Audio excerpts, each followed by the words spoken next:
Recently, I've been watching the Public Accounts Committee, and it's so pathetic. Why must we every year congregate at the Public Accounts Committee, and then you hear all kinds of atrocious, things? I mean, recklessness with public funds and resources. And so I have a meeting on Thursday with the Chief Justice, the Attorney-General, and others to find a final solution to this Auditor-General's report, that persons who are found guilty of infractions or do not follow due procedure or lead to loss of public resources, we must have a fast-track process to Nsawam,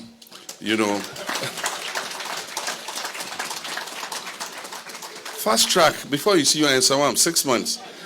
Until we do that, until there's a deterrent, we're going to come every year and they say total misappropriation and infractions of found out by the Auditor-General is about 15 billion cedis. I mean, if we save 15 billion cedis, can you imagine what it could do?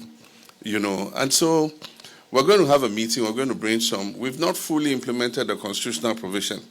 There's a part of the provision that says after the Public Accounts Committee has sat on the Auditor-General's report, Parliament must set up a committee. What we don't know is whether it should be a parliamentary committee or it's a committee not necessarily made of parliamentarians to implement the findings of the Auditor-General.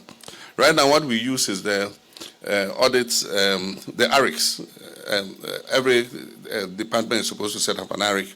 But once they've come from the Public Accounts Committee, virtually nobody follows up on what's the recommendations that were given. And so the Audit Reports Implementation Committees are not working.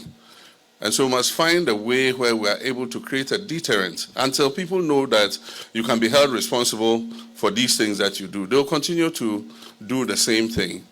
And so after Thursday, I'm sure we'll come up with some way where persons who are culpable of misusing the resources of the people will be held to account so that others, do not follow suit.